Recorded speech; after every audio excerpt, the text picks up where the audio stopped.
Morning. Had a heck of a time getting up here yesterday.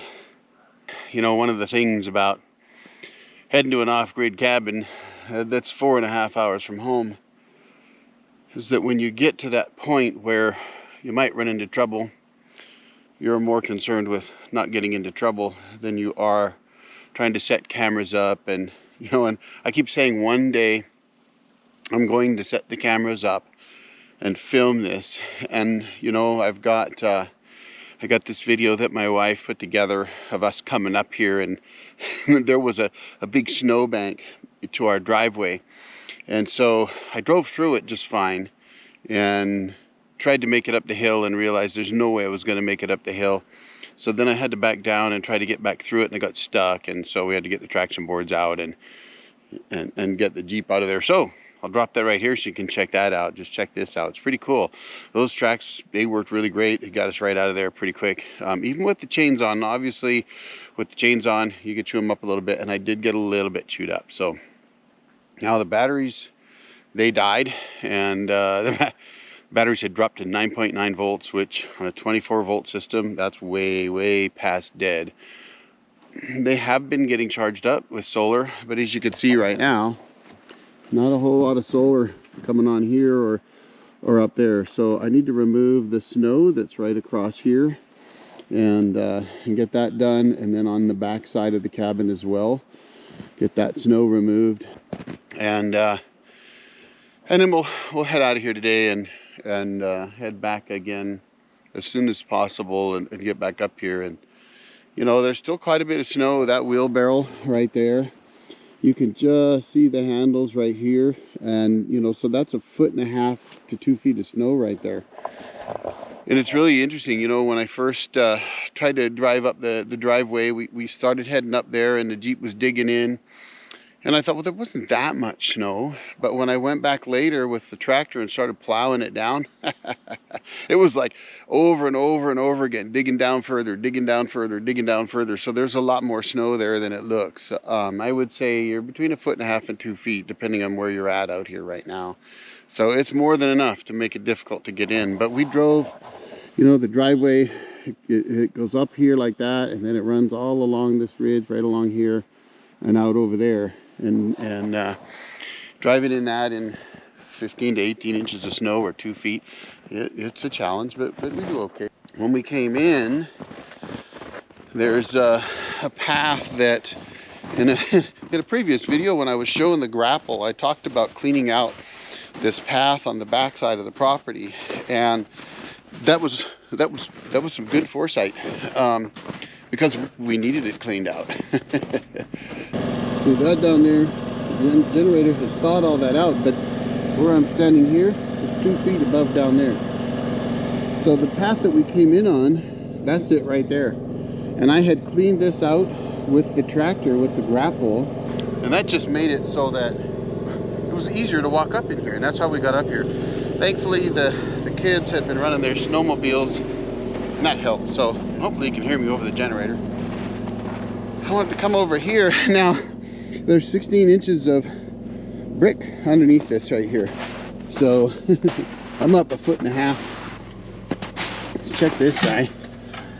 We're at 55%. So not bad. And I've got to get this cleaned off. Last time we were out here, there was more snow up on here. I'd like to try to get that cleaned off. So I may try to do that. I definitely want to get this. It's iced up a bit. If I can convince that snow to come down, maybe the rest of it will slide off. It's crazy. It's a lot of snow. I ain't gonna undo this and get in there this trip. All right. I gotta clean the tractor up, some snow off of it, and put my plastic bag on it. Huh? Solar panels are covered in snow. Yeah, need to get a broom, brush them off. I need to clean off this roof first. I need to try that rake out and see if I can get that figured out. I bought this, I think they call it an avalanche rake. It's basically a snow removal tool for the roof. And you've got a bunch of poles that you can stick this thing on and push it up on the roof to get the snow off. So I've got to try to put that together. That's what this is right here. That's part of it anyway.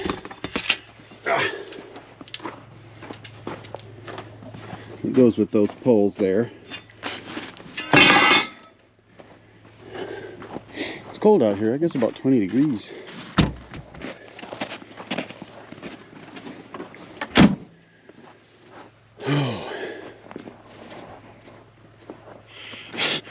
I had to get my Gore-Tex gloves on. My fingers are freezing. I'm gonna try to get up here and check the game camera.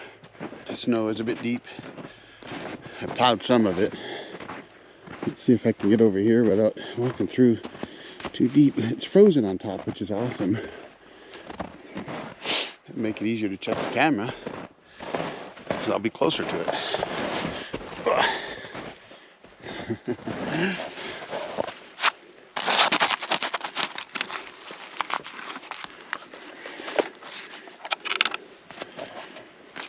Yeah, I figured that. I didn't have the memory stick in it. I forgot to put it back in. Oh well. Let's see how much battery power we got. They're almost dead. Oh well.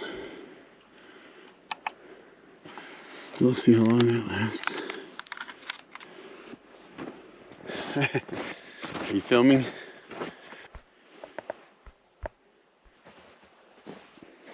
There are definitely some challenges with off-grid. If you have an off-grid cabin that you don't live in, and you don't get out to it as often as you need to, well, it could be an issue. Batteries could die. These batteries were, they're over 7.5 years old. I wanted to get 10 years out of them. I think that ain't gonna happen now. Those panels, so that panel right there, behind the woodshed, you can maybe just see it here. It's on a nice steep incline, so the snow will fall off of it. Those panels on the roof, they're 45 degrees. So not quite as steep, but they catch good light when the sun's direct at them, so that's good. A lot of snow though needs to come off that roof. I can see it. So if I can get that snow off, that'll help. And all these trees shade the cabin. That's a problem. So many of the trees in here are going to have to come down for fire safety anyway, and they'll be used to make D-logs for the cabin addition. So, you know, that'll be good, but we've got to keep thinning this out. So if I haven't put a link to the videos about thinning this out, I'll drop a link here for those interested. But that's one of the projects, is to get back at trying to do some thinning. And because I took a job, came out of retirement, went back to work, what was I thinking? I maybe hire somebody to come out who can fall some trees for me, and maybe just have them fall a bunch of trees and knock them down quick one day. It would help a lot, and I could just get a log deck up and work on milling. So we'll see. You know, you just got to keep at it.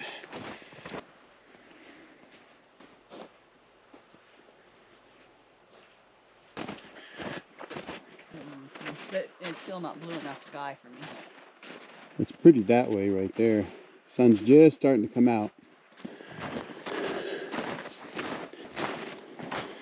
Yeah, that's deer track. Probably a big buck. Yeah, the Jeep was dragging. Underneath of the Jeep was dragging in the snow. Here I can see drag marks. Might as well go look at the hill, huh? That's beautiful up there. It's probably, I mean, it was supposed to get down to 18.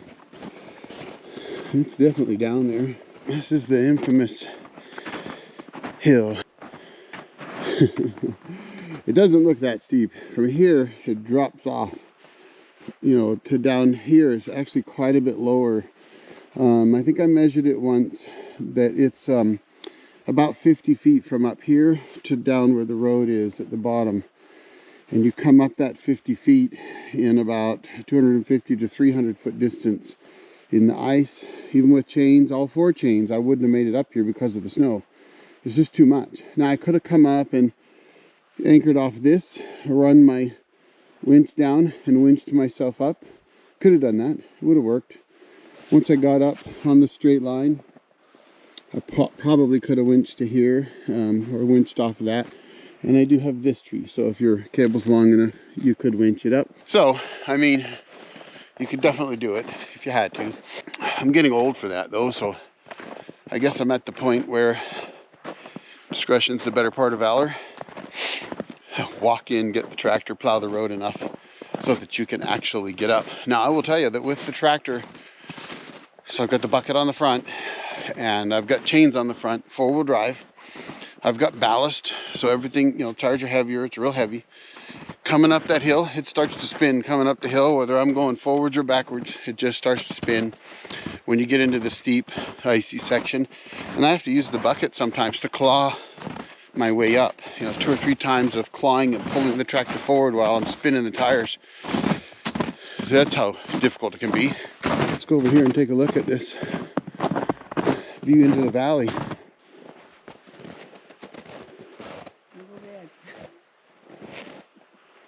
Yeah, you'll slide down that edge.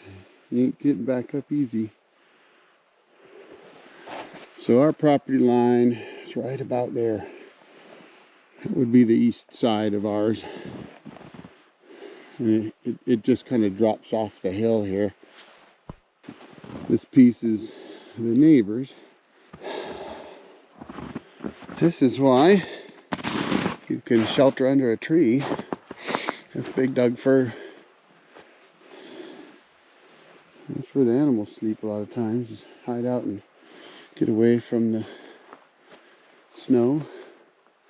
We only live at about 400 feet elevation from sea level.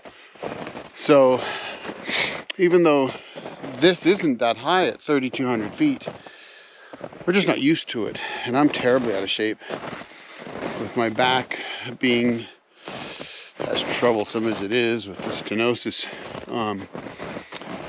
Haven't been out walking like I usually do. I should be out walking and riding a bike and keeping in shape, and of course winter makes that tough, but you know, you gotta do what you gotta do, and this year I haven't been, or last. So a couple years of really not exercising enough. And it's costing me now. My toes are just barely feeling the chill. Huh? My nose is good. Nose. Yeah, deer track right here, and where we drove. It was this morning. Huh? I said you're standing. It's like the sun is shining down. Oh, beaming through just on you. Oh, look, it's coming up right now. Full sunrise. I'll clean those panels off and get some solar generation. It's amazing how you can see the light coming on. It's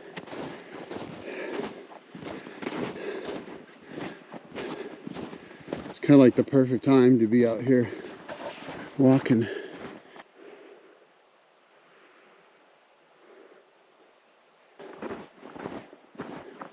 Sun is about to peep over the edge. It's 8:38. Normally, I figure solar production begins around 10. But if the panels are clear and there's light in the sky, they're going to collect some power. So I've got to go down and get a broom, sweep those panels off, and I need to move the Jeep so that I can work to get some of the snow off the roof.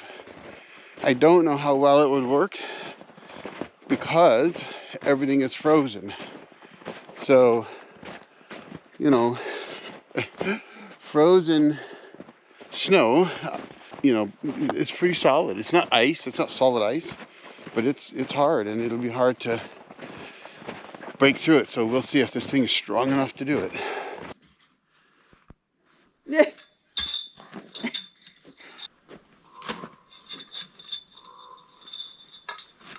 They don't make this easy to put together. goes on here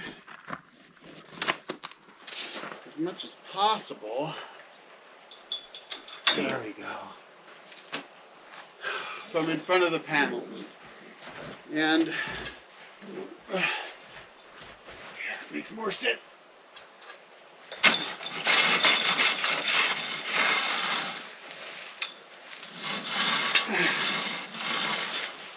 But the thing is if you can't get underneath it,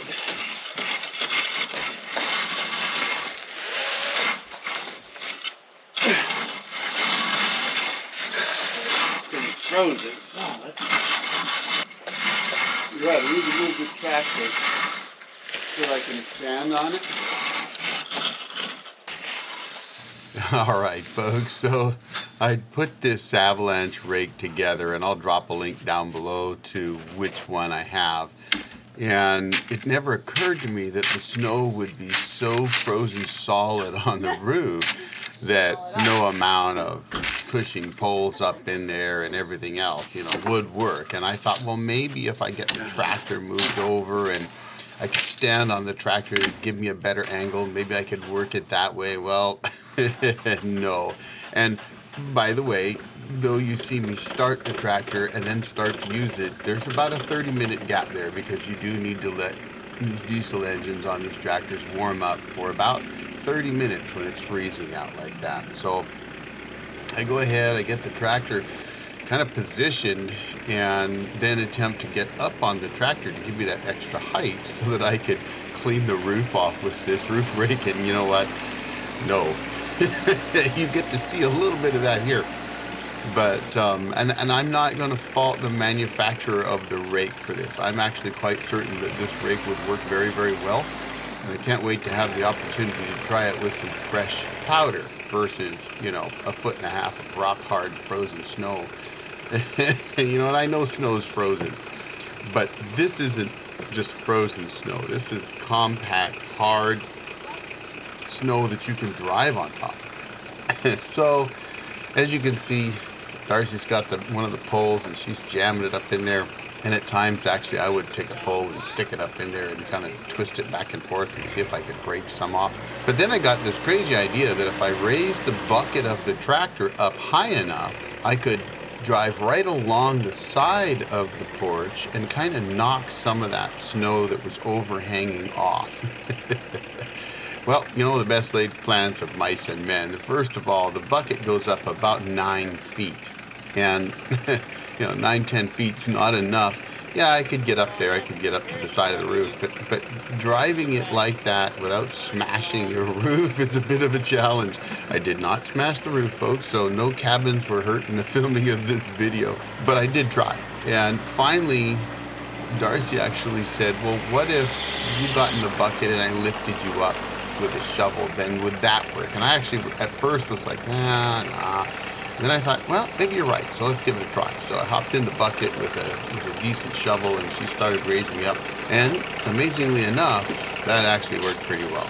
I was able to clean off not even a quarter of the roof, but enough of that side of the roof, the side I'm working on, that I could get the backed up snow that was near the upper portion of the roof by the solar panels cleaned off. Now the sun was coming out, it started to melt off the panels, and oh look!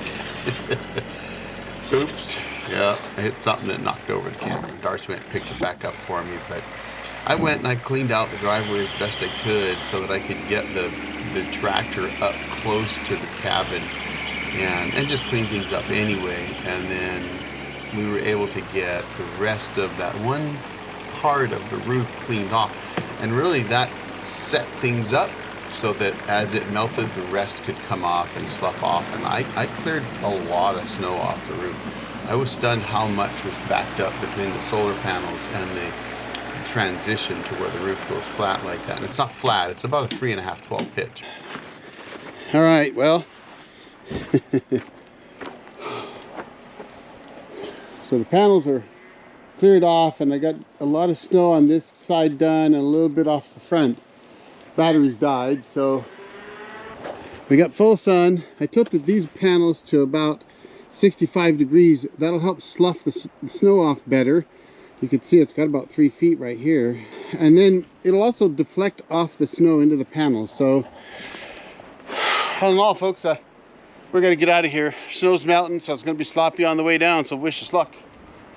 Good luck, right? All right, we're leaving the power on. Gonna let the generator come on if it needs to. See if we can't revive these batteries a bit.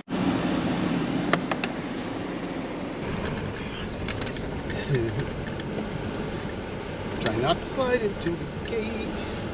Yeah, don't take out the gate. Now. Okay. That's this one.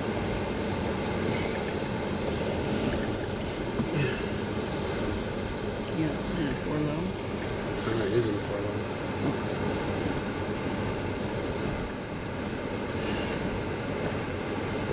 First gear. Cut down to dirt quite a bit in here, so that really helps.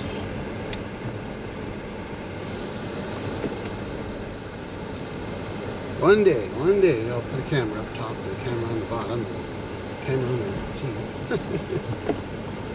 Actually, a drone shot maybe. It's just, you know, the video does not do this justice. Nor that drop off on the right there, which would be bad. It's not like hundreds of feet, but 40, 50 feet is more than enough to mess things up. Cameras don't do it justice driving down the hill. They just don't. You know, if you watch on the video, you think, ah, that's nothing. Yeah, go ahead. Come on out and give it a try. And I know 12 degrees is nothing to folks at times. Not when you're on ice and snow and you got the drop off the other side, but it ain't Black Bear Pass, but you know what, it's still one of those things you just don't want to go over. So anyway, we made it in, we made it out. Time to get out of here.